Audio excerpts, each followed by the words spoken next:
Assalamualaikum warahmatullahi wabarakatuh. Saya Indah Suryani, NIM 1920210106 dari kelas Hukum Ekonomi Syariah 5C. Di sini saya akan menyampaikan sebuah materi tentang proses penyelesaian sengketa atau konflik secara yuridis, non-yuridis, dan melalui pengadilan tidak pengadilan. Guna memenuhi tugas ujian akhir semester mata kuliah Arbitrase Syariah, dosen pengampu Bapak Dr. Muhammad Sohibul Itmam, Magister Hukum. Materi yang pertama adalah sengketa. Istilah sengketa di dalam Kamus Besar Bahasa Indonesia atau KBBI merupakan suatu situasi di mana ada suatu hal yang menyebabkan perselisihan, bisa dalam bentuk perselisihan kecil ataupun perselisihan besar. Pihak yang tidak puas atas perselisihan tersebut bisa melakukan perundingan untuk menemukan penyelesaian. Penyelesaian yang ditawarkan diatur dalam Undang-Undang Nomor 30 Tahun 1999 Pasal 1 Ayat 10. Dalam undang-undang mengenai arbitrase dan alternatif penyelesaian sengketa mengindikasikan bahwa sengketa bisa saja diselesaikan melalui jalur peradilan atau jalur peradilan alternatif atau yang disebut dengan litigasi atau non-litigasi. Alternatif ini banyak diberikan terutama pada sengketa yang masuk ke dalam kasus perdata. Proses litigasi berarti membawa permasalahan ke sengketa jalur hukum, sedangkan proses non-litigasi penyelesaiannya berdasarkan itikat baik yang dimiliki para pihak yang bersengketa. Penyelesaian sengketa di luar jalur pengadilan sesuai kesepakatan bersama dan tertulis dalam sebuah perjanjian inilah yang disebut juga sebagai arbitrase. Litigasi sendiri merupakan suatu istilah dalam hukum mengenai penyelesaian suatu sengketa yang dihadapi melalui jalur pengadilan. Proses tersebut melibatkan pembeberan informasi dan bukti terkait atas sengketa yang dipersidangkan. Penyelesaian melalui non-litigasi ialah penyelesaian sengketa yang dilakukan menggunakan cara-cara yang ada di luar pengadilan atau menggunakan lembaga alternatif penyelesaian sengketa. Secara bahasa, arbitrase berasal dari kata arbitrar, dari bahasa Latin, yang berarti kekuasaan untuk menyelesaikan sesuatu perkara berdasarkan kebijaksanaan. Arbitrase merupakan penyerahan sengketa secara sukarela kepada pihak ketiga yang netral, yaitu individu atau arbitrase sementara, atau yang disebut dengan ad hoc. Menurut Undang-Undang Nomor 30 Tahun 1999 tentang arbitrase dan alternatif penyelesaian sengketa, pada pasal pertama, arbitrase adalah cara penyelesaian suatu sengketa perdata di luar peradilan umum yang didasarkan pada perjanjian arbitrase yang dibuat secara tertulis oleh para pihak yang bersengketa. Dapat disimpulkan bahwa arbitrase adalah perjanjian perdata yang dibuat berdasarkan kesepakatan para pihak untuk menyelesaikan sengketa mereka yang diputuskan oleh pihak ketiga yang disebut arbiter yang ditunjuk secara bersama-sama oleh para pihak yang bersengketa dan para pihak menyatakan akan menaati putusan yang diambil oleh arbiter. Yang kedua adalah cara penyelesaian sengketa melalui yuridis atau pengadilan. Proses penyelesaian sengketa melalui pengadilan menghasilkan suatu keputusan yang bersifat adversial yang belum mampu merangkul kepentingan bersama karena menghasilkan suatu putusan win-loss solution dengan adanya pihak yang menang dan kalah. Di satu pihak akan merasa puas, tapi di pihak lain merasa tidak puas, sehingga dapat menimbulkan suatu persoalan baru di antara para pihak yang bersengketa. Belum lagi proses penyelesaian sengketa yang lambat, waktu yang lama, dan biaya yang relatif lebih mahal. Contohnya itu penyelesaian sengketa bisnis, kebanyakan dilaksanakan menggunakan cara litigasi atau penyelesaian sengketa melalui proses persidangan. Penyelesaian sengketa tersebut diawali dengan pengaduan gugatan kepada pengadilan negeri dan diakhiri dengan putusan hakim. Namun, di samping penyelesaian sengketa melalui proses litigasi, terdapat pula penyelesaian sengketa melalui non-litigasi. Masalah sengketa dapat diselesaikan di bawah naungan kehakiman. Dalam Undang-Undang Dasar tahun 1945, Pasal 22 disebutkan bahwa sistem kehakiman di bawah kekuasaan Mahkamah Agung dan badan peradilan di bawahnya. Badan-badan peradilan tersebut antara lain peradilan umum, peradilan agama, peradilan tata usaha negara, peradilan militer, dan Mahkamah Konstitusi. penyelesaian sengketa melalui litigasi ada bermacam-macam jenisnya. Jenis kasus litigasi seperti yang pertama adalah mengenai pembebasan lahan, yang kedua perbankan, yang ketiga sengketa perdataan, yang keempat kejahatan perusahaan atau fraud, yang kelima penyelesaian atas tuduhan palsu atau perebutan hak asuh anak, difasilitasi oleh pengadilan agama.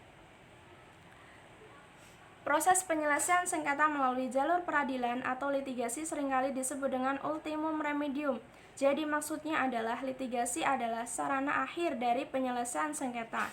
Hasil akhir dari litigasi mempunyai kekuatan hukum mengikat terhadap pihak-pihak yang terkait di dalam sengketa tersebut.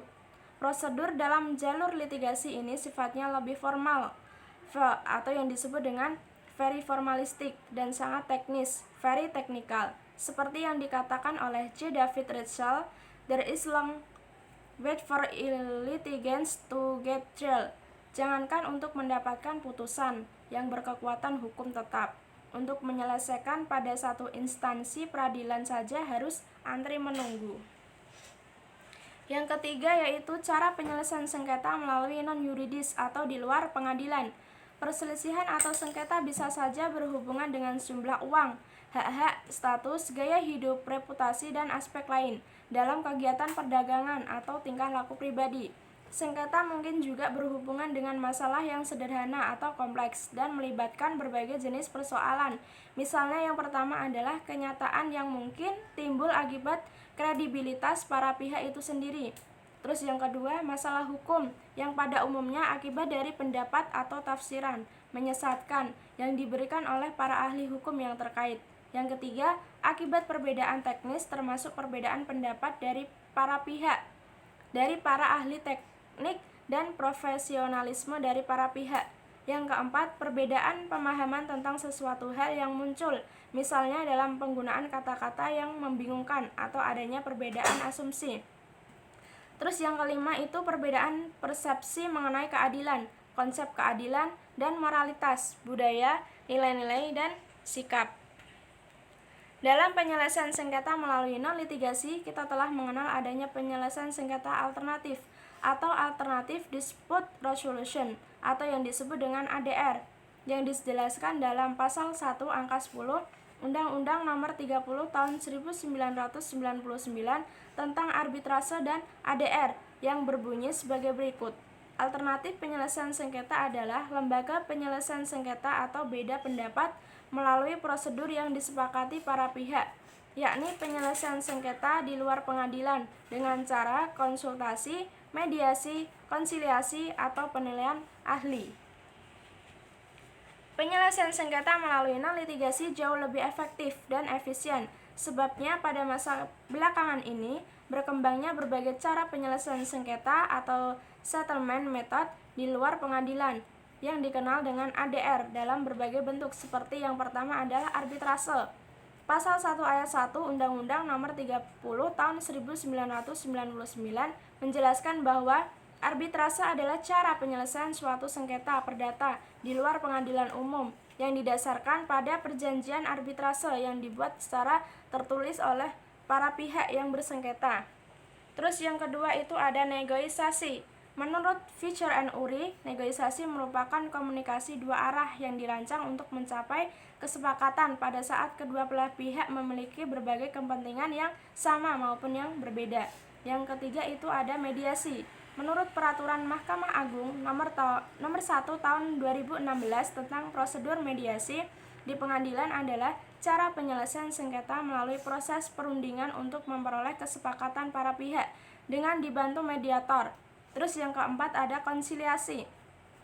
Konsiliasi merupakan lanjutan dari mediasi. Mediator berubah fungsi menjadi konsiliator. Terus yang kelima ada penilaian ahli. Penilaian ahli merupakan cara penyelesaian sengketa oleh para pihak dengan meminta pendapat atau penilaian ahli terhadap perselisihan yang sedang terjadi. Pihak-pihak yang bersengketa dalam praktik dapat melakukan beberapa pendekatan dalam mengelola sengketa yang dihadapi. Secara umum ada beberapa pendekatan pengelolaan konflik atau sengketa yang terjadi, yaitu yang pertama ada power based.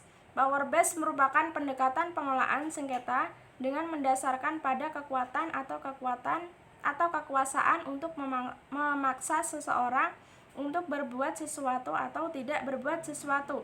Misalnya itu dengan cara mengancam, menakut-nakuti, blokade, boikot, dan sebagainya. Pendekatan ini umumnya dilakukan apabila satu pihak memiliki posisi dan akses yang lebih kuat dari pihak yang lain.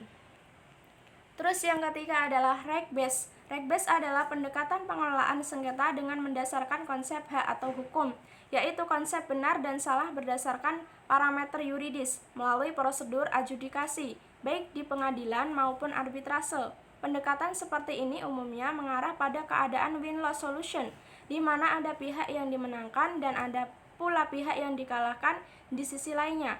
Terus yang ketiga itu ada interest based. Interest based merupakan pendekatan pengelolaan sengketa dengan mendasarkan pada kepentingan atau kebutuhan pihak-pihak yang bersengketa, bukan melihat pada posisi masing-masing.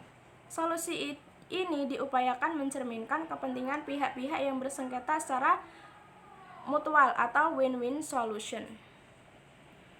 Sekian dan terima kasih. Kurang lebihnya mohon maaf. Wallahu muwaffiq ila aqwamit thoriq. Wassalamualaikum warahmatullahi wabarakatuh.